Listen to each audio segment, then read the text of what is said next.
বরিশালে পূর্ব পরিচয়ের সূত্র ধরে বাসায় ডেকে এনে এক নারী শিক্ষার্থীকে অভিযোগ উঠেছে। ঘটনাটি ঘিরে এলাকায় চরম চাঞ্চল্য ও উদ্বেগের সৃষ্টি হয়েছে। বরিশালে নিজ বাড়িতে প্রেমিকাকে ডেকে নিয়ে যেভাবে হলো তার প্রেমিক, এ বিষয়ে বিস্তারিত আমরা জানবো সোহেল মাহমুদ থেকে, এবং আপনাদের সাথে রয়েছে আমি স্নিগ্ধা আখি। জি সোহেল মাহমুদ। ধন্যবাদ আখি আপনাকে, এবং ধন্যবাদ নতুন সময় সকল দর্শককে যারা এই অনুষ্ঠান দেখছেন।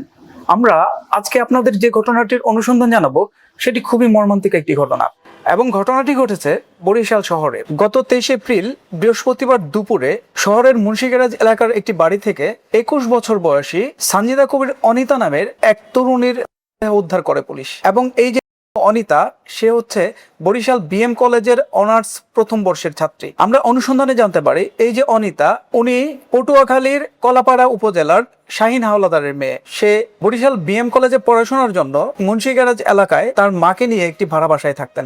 ঘটনার দিন সকাল 9:30টার দিকে অনিতা তার বড় বোনের বাসায় যাওয়ার নাম করে বাসা থেকে বের হয়ে যান। এবং সেই মেয়েটা আমার আপন বোন, আমি অবশ্যই বিচার চাই। আমি চাই এর কঠিন থেকে কঠিনতম বিচার করব। এবং পরে তাদের যে লোকাল গার্জিয়ান, অর্থাৎ তাদের লোকাল গার্জিয়ান হিসেবে তার মামা মিশু শিকদার সব সময় ভাগ্নির দেখাশোনা করতেন। সেই সুবাদে মিশু শিকদার যখন অনিতার ফোনে ফোন করে এবং ফোন বন্ধ পায়, তখন সে যে বোনের বাসায় যাওয়ার কথা বলে বের হয়েছিল তার বড় বোনকেও ফোন করে। যখন বড় বোনের কাছে জানতে পারে যে সে তার বাসায় যায়নি, তখন মিশু শিকদার উদ্বিগ্ন হয়ে পড়ে, এবং তখন সে উদ্বিগ্ন হয়ে তার ভাগ্নির মোবাইল লোকেশন ট্র্যাক করে দেখতে পারে তার ভাগ্নির যে প্রেমিক আছে, যার নাম মইনুল ইসলাম হিমু, তার বয়স 30 বছর, তাদের বাড়িতে লোকেশন দেখাচ্ছে। আচ্ছা, এখানে একটি বিষয় হচ্ছে যে এই যে তার লোকাল গার্ডিয়ান মিশু, উনি কি জানতো আগে থেকেই যে তার ভাগ্নির সাথে এই মাইনুল ইসলাম হিমুর সাথে প্রেম ঘটিত সম্পর্ক? এই সম্পর্কটা বিষয়ে তাদের পুরো পরিবারও জানতো, এবং যে মইনুল ইসলাম হিমু তাদের পরিবারও জানতো। মানে হচ্ছে যে পড়াশোনার সুবাদে যখন তারা এই এলাকায় বসবাস করে, ওই এলাকাতে হিমু তার মায়ের সাথে বাসা ভাড়া নিয়ে থাকতো। পাশাপাশি থাকার সুবাদে হিমুর সাথে অনিতার পরিচয়, এবং এই পরিচয়ের এক পর্যায়ে তাদের সাথে প্রেমের সম্পর্ক গড়ে ওঠে। এবং আগেই বলেছি, মিশু শিকদার যে এই যে অনিতার মামা, উনি কিন্তু তার লোকাল গার্জিয়ান হিসেবে তাকে দেখাশোনা করত। এবং যখন উনি দেখলেন যে এই যে হিমু নামের যে ছেলেটার সাথে তার ভাগ্নি অনিতার যে একটা প্রেমের সম্পর্ক গড়ে উঠেছে, উনি তখন কিন্তু হিমুর ব্যাপারেও খোঁজ খবর নেন এবং জানতে পারেন এই যে মইনুল ইসলাম হিমু, সে হচ্ছে ঝালকাঠির মিল্টন আকনের ছেলে। এই মইনুল ইসলাম হিমুও তার মার সাথেই বসবাস করতেন এই এলাকায়। তবে অনিতার মামা মিশু শিকদার মইনুল ইসলাম হিমুর যে তথ্যটি জেনে খুবই আতঙ্কিত হয়, সেটি হচ্ছে যে ঝালকাঠিতে থাকাকালীন এই যে মইনুল ইসলাম হিমু, তার সাথে একটি মেয়ের সম্পর্ক ছিল, প্রেমের সম্পর্ক, এবং পরবর্তীতে এই মিশুর হাতেই কিন্তু সেই প্রেমিকার ঘটেছিল বলতে কি বোঝাতে যাচ্ছে? সে মূলত তার প্রাক্তন প্রেমিকাকে করেছিল, এবং তার নামে ঝালকাঠিতে একটি মামলা আছে। এই বিষয়টি যখন তারা জানতে পারে, তখন তারা পরিবার থেকে এই হিমুর সাথে যেন অনিতা কোনো সম্পর্ক না রাখে সেজন্য কিন্তু তাকে চাপ দিচ্ছিল। এবং তখন থেকেই অনিতার পুরো পরিবার হিমুর সাথে তার প্রেমের সম্পর্কটি যেন না চালিয়ে যায় সেজন্য কিন্তু তাকে বাধা দিচ্ছিল এবং বোঝাচ্ছিল যে সম্পর্কটা যেন শেষ করে দেয়।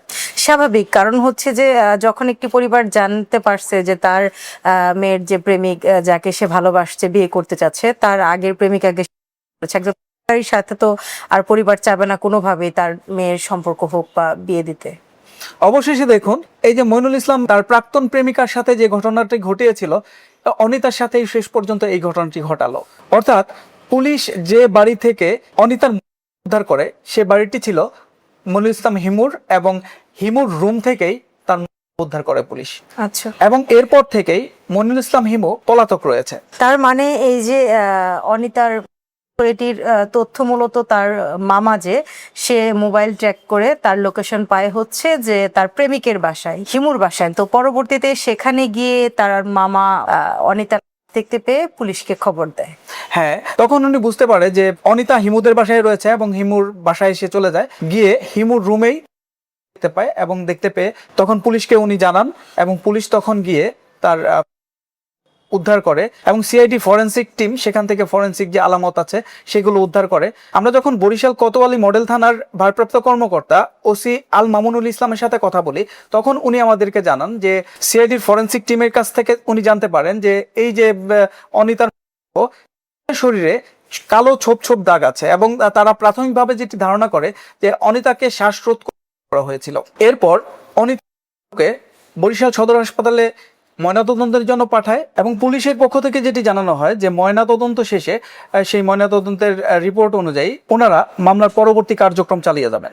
জি, আচ্ছা, এই যে হিমুর বাসায় যে পাওয়া গেল, আপনি বললেন যে হিমু তার মায়ের সাথে ওই ভাড়া বাসাতে থাকতেন, তো সেই ক্ষেত্রে হিমুর পরিবারের কারোর সাথে আপনার কথা হয়েছে কিনা বা হিমুর মায়ের সাথে আপনার কথা হয়েছে কিনা? হ্যাঁ, মইনুল ইসলাম হিমুর মায়ের সাথে আমাদের কথা হয়েছে এবং উনি যেটি বলেছেন যে এই যে অনিতার সাথে যে তার ছেলের সম্পর্ক সেটি কিন্তু উনি জানতেন এবং যেদিন এই ঘটনাটি ঘটে সেদিন কিন্তু উনি বাসায় ছিলেন না এবং যখন পরে অনিতার যে এখানে হিমুর রুমে পাওয়া যায় এই বিষয়ে পরে সে অবগত হন এবং সে বলেছে এই বিষয়ে কিভাবে কি হলো এটি সে জানেন না, কারণ সে বাসায় ছিল না। জি, ধন্যবাদ সোহেল মাহমুদ, ধন্যবাদ দর্শক এতক্ষণ সময় আমাদের সাথে থাকার জন্য।